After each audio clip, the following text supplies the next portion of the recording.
नमस्कार दोस्तों, आज हम बात करेंगे देश दुनिया की 25 बड़ी खबरों के बारे में। उससे पहले आपसे अनुरोध है कि अगर आपने हमारे चैनल को अभी तक सब्सक्राइब नहीं किया है तो प्लीज चैनल को जरूर सब्सक्राइब करें और हाँ, वीडियो को अंत तक जरूर देखें और कमेंट में यह भी बताएं कि यह वीडियो आप किस शहर या राज्य से देख रहे हैं। तो चलिए नजर डालते हैं आज की तमाम बड़ी खबरों पर।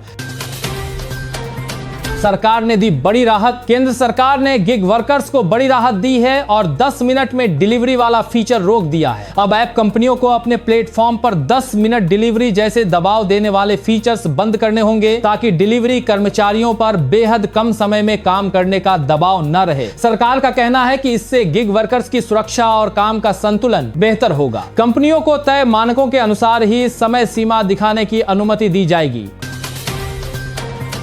कुत्ते के काटने पर मुआवजा देंगे राज्य सरकारें। सुप्रीम कोर्ट ऑफ इंडिया ने कुत्ता काटने के मामलों पर सख्त निर्देश दिए हैं। कोर्ट ने कहा है कि अगर किसी बच्चे या बुजुर्ग को कुत्ते ने काटा और वह घायल होता है या उसकी मौत हो जाती है तो मुआवजा देना अनिवार्य होगा। अदालत ने चेतावनी दी है कि उचित मुआवजा देने में सरकार या स्थानीय प्रशासन गलती नहीं करेंगे ताकि पीड़ितों को तुरंत राहत मिल सके। कुत्ते के काटने के मामलों में अब जवाबदेही तय होगी।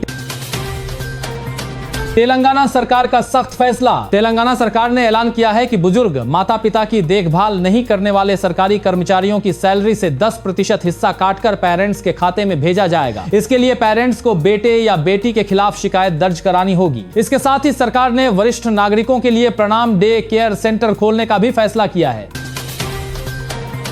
लाड़की बहन योजना की किस्त जारी करने पर ईसी ने लगाई रोक। महाराष्ट्र चुनाव आयोग ने नगर निगम चुनावों से पहले लाड़की बहन योजना की जनवरी किस्त जारी करने पर रोक लगा दी है। आयोग ने यह फैसला आदर्श आचार संहिता लागू होने का हवाला देते हुए लिया है। इस योजना के तहत 21 से 65 साल की महिलाओं को हर महीने 1,500 रुपये की आर्थिक मदद दी जाती है।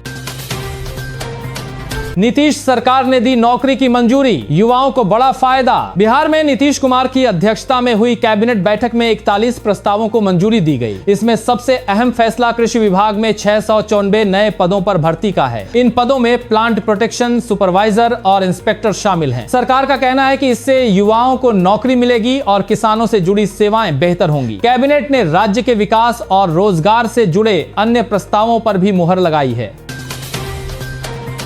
भारतीय वायुसेना में अग्निवीर वायु भर्ती के लिए शुरू हुए आवेदन। भारतीय वायुसेना ने अग्निवीर वायु 2027 भर्ती जारी कर दी है। इसके अंतर्गत अग्निवीर पदों के लिए ऑनलाइन आवेदन शुरू हो चुके हैं। अभ्यर्थी 12 जनवरी सुबह 11 बजे से 1 फरवरी रात 11 बजे तक आवेदन कर सकते हैं। भर्ती के लिए 1 जनवरी 2006 से 1 जुलाई 2009 के बीच जन्म लेने वाले अभ्यर्थी आवेदन कर सकेंगे और परीक्षा 30-31 मार्च को होगी।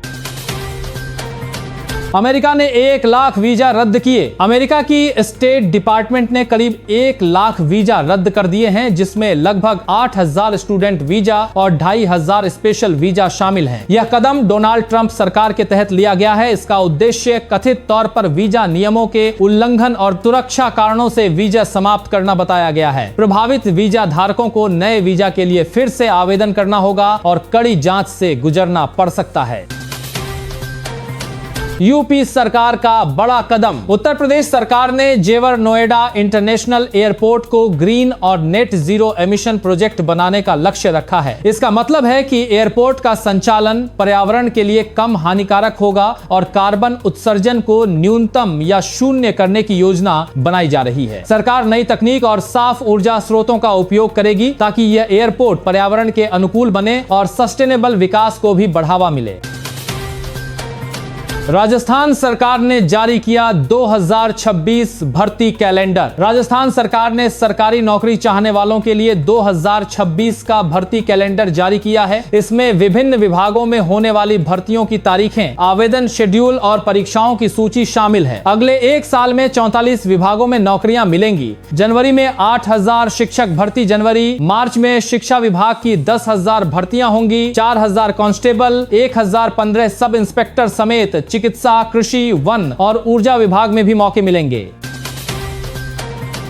एप्पल और गूगल ने ऐलान किया है कि वे गूगल के जेमिनाई एआई मॉडल का उपयोग करके एप्पल की वॉइस असिस्टेंट सिरी में उन्नत आर्टिफिशियल इंटेलिजेंस फीचर्स जोड़ेंगे। इसके जरिए सिरी अब पहले से बेहतर भाषा समझ, तेज जवाब और स्मार्ट फंक्शंस प्रदान कर सकेगी। यह साझेदारी दोनों कंपनियों के बीच तकनीकी सहयोग का उदाहरण है, जिससे आईफोन और अन्य एप्पल डिवाइसों पर एआई सक्षम अनुभव और मजबूत होगा। अब एनपीएस वात्सल्य में बदले निवेश और निकासी के नियम। सरकार ने एनपीएस वात्सल्य योजना में बदलाव किए हैं ताकि निवेश और निकासी नियम और स्पष्ट और लाभदायक हों। नए अपडेट के तहत अब इसमें नए निवेश लिमिट्स जारी किए गए हैं और निकासी या एग्जिट से जुड़ी शर्तों को भी सरल बनाया गया है। यह योजना उन लोगों के लिए है जो सेवानिवृत्ति के बाद सुरक्षित पेंशन चाहते हैं, और अब नए नियमों से निवेश करने वाले को ज्यादा लाभ मिल सकता है। योजना में समय समय पर बदलाव किए जाते हैं ताकि लोग बेहतर रिटर्न और लचीलापन पा सकें।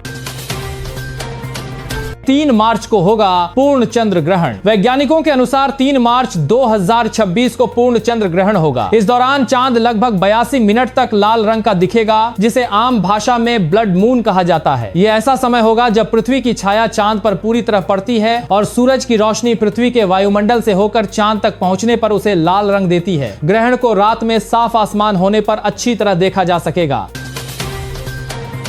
दुनिया भर में मोबाइल मैलवेयर हमलों के मामले में भारत के यूजर्स सबसे अधिक प्रभावित। एक नई रिपोर्ट में कहा गया है कि भारत दुनिया में मोबाइल मैलवेयर हैकर प्रोग्राम हमलों के हिसाब से सबसे बड़ा टारगेट बन गया है। रिपोर्ट के मुताबिक भारतीय स्मार्टफोन यूजर्स पर सबसे अधिक मालवेयर अटैक किए जा रहे हैं, जिसमें फर्जी एप्स और हानिकारक सॉफ्टवेयर से डेटा चोरी और फोन को नुकसान पहुंचाने की कोशिशें शामिल हैं। विशेषज्ञों का कहना है कि यूजर्स को अनजान ऐप डाउनलोड न करने, अपडेट रखते रहने और सुरक्षा सॉफ्टवेयर इस्तेमाल करने की सलाह दी जा रही है। आईआईटी इंदौर ने सड़क सुरक्षा सुधारने और ट्रैफिक मैनेजमेंट के लिए विकसित किया आई आधारित सिस्टम। भारतीय प्रौद्योगिकी संस्थान आईआईटी इंदौर ने एक आई आधारित स्मार्ट ट्रैफिक सिस्टम विकसित किया है। इसका मकसद है सड़क दुर्घटनाओं को रोकना और ट्रैफिक को आसान बनाना। यह तकनीक सेल्युलर व्हीकल टू एवरीथिंग पर काम करती है, जिससे वाहन एक दूसरे को और सड़क नेटवर्क को रियल टाइम संदेश और अलर्ट भेज सकते हैं। सामने ट्रैफिक जाम है, हादसा हुआ है या खराब सड़क है, सबको पता चल जाएगा। यह सिस्टम हाई स्पीड नेटवर्क जैसे 4G और 5G का उपयोग करता है और वाहन चालकों को टाइमली अलर्ट देता है। इससे हादसों की संभावना काफी कम होगी और ट्रैफिक बेहतर तरीके से चलेगा। भारत से आईफोन निर्यात ने तोड़ा रिकॉर्ड। भारत से एप्पल आईफोन का निर्यात 2025 में पहली बार 2 लाख करोड़ रुपए से ऊपर पहुंच गया है। यह अब तक का सबसे बड़ा निर्यात रिकॉर्ड है, जो पिछले साल की तुलना में लगभग 85% की वृद्धि दिखाता है। इन निर्यातों का मुख्य कारण रही है सरकार की पीएलई योजना, जिसने एप्पल को देश में और बड़े पैमाने पर आईफोन बनाकर दुनिया भर में भेजने के लिए प्रेरित किया है। इसके साथ ही भारत में बनी आईफोन आपूर्ति श्रृंखला में कई स्थानीय कंपनियां भी शामिल हुई हैं, जिससे रोजगार और तकनीकी निवेश भी बढ़ा है। हिंद महासागर में भारत की ताकत होगी दोगुनी। भारत और जर्मनी के बीच रक्षा क्षेत्र में एक बड़ा समझौता होने वाला है। इसके तहत भारतीय नौसेना के लिए प्रोजेक्ट 75I के तहत कुल 6 अत्याधुनिक स्टील्थ पनडुब्बियों का निर्माण होने की योजना है, जिसका अनुमानित मूल्य करीब 72,000 करोड़ रुपए है। इन पनडुब्बियों में AIP तकनीक होगी, जिससे वे लंबे समय तक पानी के नीचे बिना सतह पर आए रह सकती हैं और दुश्मन को पकड़ना बहुत मुश्किल होगा। यह परियोजना चीन और पाकिस्तान जैसे समकालीन समुद्री खतरों के बीच भारत की रणनीतिक समुद्री ताकत को और मजबूत करेगी। उत्तर प्रदेश सरकार ने घोषणा की है कि 15 जनवरी 2026 को मकर संक्रांति के पर्व के अवसर पर संपूर्ण राज्य में सार्वजनिक अवकाश रहेगा, जो पहले वैकल्पिक अवकाश था। योगी सरकार के नए आदेश के अनुसार 15 जनवरी 2026 को सभी सरकारी दफ्तर, स्कूल और बैंक बंद रहेंगे। इस बदलाव के साथ ही 2026 में प्रदेश में कुल सार्वजनिक अवकाशों की संख्या 26 हो गई है। कच्छ को मिलेगा विकास का बड़ा मौका। अदानी ग्रुप ने कच्छ, गुजरात में लगभग 1.5 लाख करोड़ रुपए के निवेश की घोषणा की है। यह निवेश मुख्य रूप से बुनियादी ढांचे, औद्योगिक इकाइयों, लॉजिस्टिक्स और पोर्ट से जुड़े प्रोजेक्ट में किया जाएगा। सरकार के अनुसार इस कदम से कच्छ में रोजगार के अवसर बढ़ेंगे, निवेश आएगा और क्षेत्र का आर्थिक विकास तेज होगा। यह निवेश अदानी ग्रुप की लॉन्ग टर्म योजना का हिस्सा है, जिससे कच्छ को एक बड़ा औद्योगिक और व्यापारिक हब बनाया जा सके। 15 जनवरी से आईसीसीआई क्रेडिट कार्ड पर बदलेंगे भुगतान और रिवॉर्ड नियम। आईसीसीआई बैंक ने अपने क्रेडिट कार्ड के शुल्क और रिवॉर्ड सिस्टम में बदलाव किए हैं जो 15 जनवरी 2026 से लागू होंगे। नए नियमों के मुताबिक कुछ कार्ड पर वार्षिक शुल्क, लेट पेमेंट चार्ज और रिवॉर्ड पॉइंट सिस्टम में बदलाव होगा। अब कुछ कार्ड के लिए रिवॉर्ड पॉइंट्स की वैधता, उनके मिलना और कैशबैक ऑफर अलग ढंग से होंगे। कार्ड धारकों को अब खर्च और रिवॉर्ड का ध्यान रखना होगा। बैंक ने कहा है कि यह कदम सेवाओं को बेहतर करने और सिस्टम को सरल बनाने के लिए उठाया गया है।